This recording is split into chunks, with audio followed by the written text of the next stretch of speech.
All right guys, I want to show you how to properly work an artificial bait without a cork. What we've got here is a DOA 2.75 inch shrimp.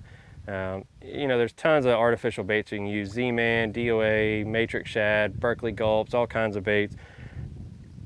Your choice. Choose what you want to use. They all work great, but I think more importantly, artificials are going to work that much better understanding how to properly work them. I feel like artificial baits, especially ones that are not under a float, are work too fast. Most anglers want to work them too fast, therefore not being as productive.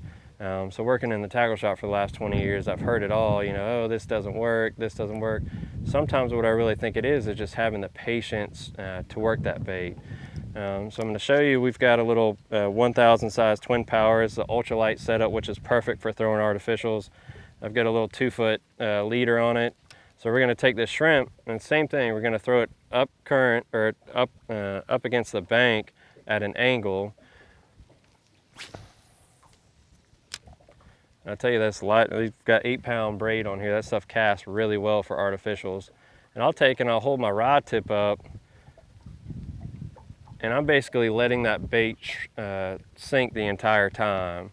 Once I think it's close to the bottom, then I'll take my rod tip and bounce that bait up off the bottom. Now, one thing that's very important about it is keeping your line tight. As that bait is falling, you don't want to miss a bite. So if you drop your rod tip when that bait is falling and you have a ton of slack in your line, you could miss a lot of bites, especially with this upcoming trout season. You'll miss a lot of bites if you don't have that line fairly taut on the bottom, as it drops. So again, we're going to take this puppy. I'm going to throw it up current at an angle.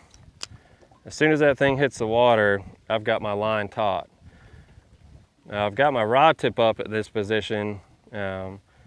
Use the angle of your rod tip in accordance with the wind. Right now we've actually got a wind kind of blowing against us, so it would probably be a better idea to take and drop my rod so it doesn't affect the drift of that bait.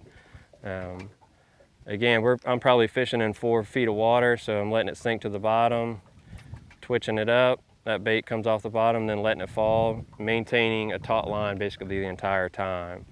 So you do that and kind of dredge this bottom. That's a good way to find fish.